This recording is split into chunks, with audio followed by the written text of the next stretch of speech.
नमस्कार जी। आज विक्रमी संवत 2078 एकादशी आश्विन नक्षत्र। आज अचला एकादशी अपरा एकादशी है। आज के दिन साधारणतः हम व्रत व उपवास रखते हैं। भूखा रहना भगवान के प्रति भाव प्रदर्शित करता है कि हम अन्न त्याग कर आपकी कथा कीर्तन में आपके भावों को, आपके गुणों का अनुसरण करेंगे, ऐसा एक संकल्प करते हैं। कुछ जीवन में छोड़कर उपवास करते हैं, यानी कि उपवास माने रहना, थोड़ी देर के लिए भगवान के साथ रहना, चिंतन मनन करना।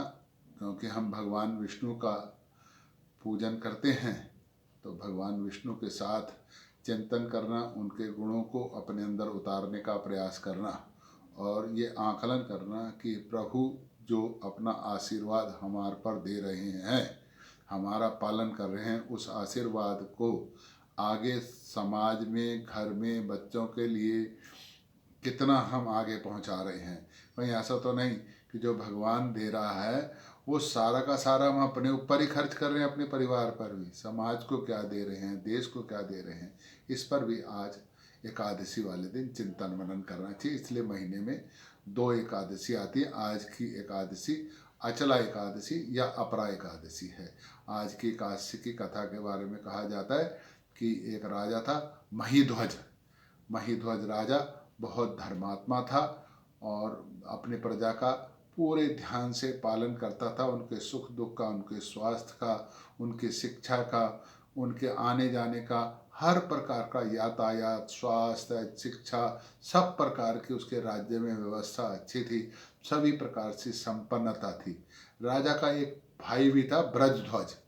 जिस तरह राजा धर्मात्मा था, न्याय प्रिय था, उसी तरह ब्रजध्वज जो था वो बड़ा शैतानी प्रवृत्ति का था, दुष्ट प्रवृत्ति का था और बिल्कुल विपरीत, अपने भाई के विपरीत कार्य करता था और हर वक्त अपने भाई से राज्य छीनने का प्रयास करता था। तो ब्रजध्वज को एक दिन मौका लगा तो उसने राजा महीध्वज को मार दिया।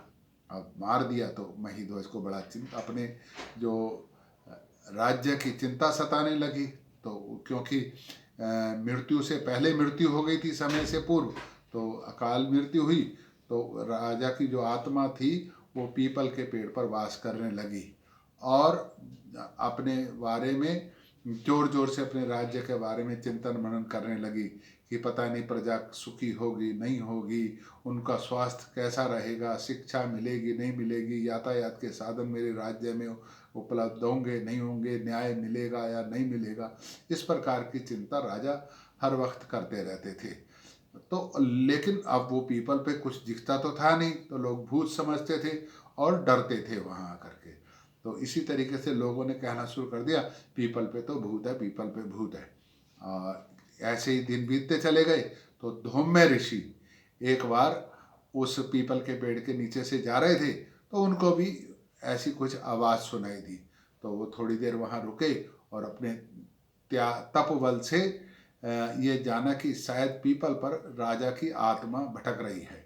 तो उन्होंने तो और थोड़ी देर रुके, बैठे, तपस्या की। तो ज्ञात हुआ कि महीध्वज राजा जो है वो अपनी प्रजा की चिंता करता है मरने के पश्चात भी, और वही बुड़बुड़ा रहता है, वही गांव वालों को ध्यान में अभी आता है। तो उन्होंने तपोबल से राजा की आत्मा से बातचीत करी और उनको ब्रह्मलोक का रास्ता प्राप्त करने का उपाय सुझाया। और उन्होंने कहा कि आप एकादशी का मृत आत्मा हो तो भी क्या है, आप एकादशी का चिंतन मनन करें, भगवान विष्णु आपको ब्रह्मलोक देंगे। तो उन्होंने एकादशी की चिंतन मनन करा और उनको मुक्ति मिल गई। नीचे ब्रजध्वज को जब पता चला तो वो भी धौम्य ऋषि के पास आए। उन्होंने कहा, महाराज मेरे से भी बहुत गलती हुई है, मैंने भी बड़ी दुष्टता की है, मैं क्या करूं, मेरा स्वभाव बड़ा कुटिलता का, कठोरता का, दुष्टता का है। तो उन्होंने कहा आप भी अचला एकादशी यानी अपरा एकादशी का व्रत करें, जो इसके करने से निश्चित तौर से आपका स्वभाव बदलेगा।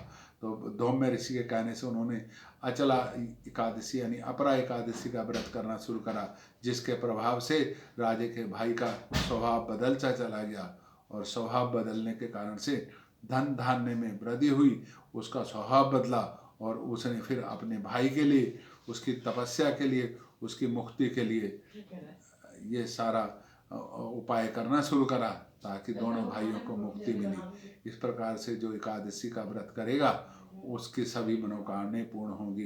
बोल विष्णु भगवान की जय। ओम नमो भगवते वासुदेवाय।